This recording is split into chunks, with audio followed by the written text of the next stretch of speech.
గూడు కట్టుకోవటానికి ఒక మంచి చెట్టు కోసం వెతుకుతుంది రామచిలుక. పెద్ద కొమ్మలతో గుబురుగా ఉన్న చెట్టు దానికి చాలా నచ్చింది. అక్కడే గూడు కట్టుకోవాలనుకుంది. వెంటనే చిన్న చిన్న పుల్లలను ఏరటం మొదలుపెట్టింది.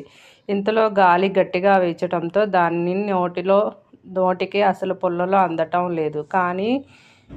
లేదు. పోనీ గడ్డి తీసుకెళ్దామా అన్న అదే పరిస్థితి. అప్పుడే అక్కడికి ఒక చిన్న పిచ్చుక వచ్చింది. మిత్రమా, దేనికోసం వెతుకుతున్నావు అని అడిగింది.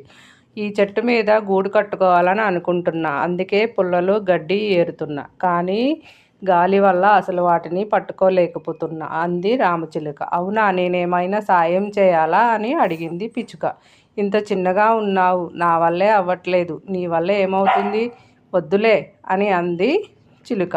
గూడు కావలసిన పుల్లలు ఎలా తీసుకురావాలా నాకు బాగా తెలుసు అంటూ రివ్వున ఎగిరిపోయింది పిచ్చుక.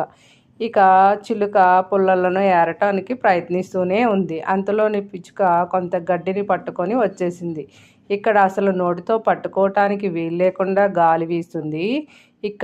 ఎక్కడ నుంచి తీసుకొని వచ్చావు అని అడిగింది చిలుక. కొట్టుకెళ్ళిన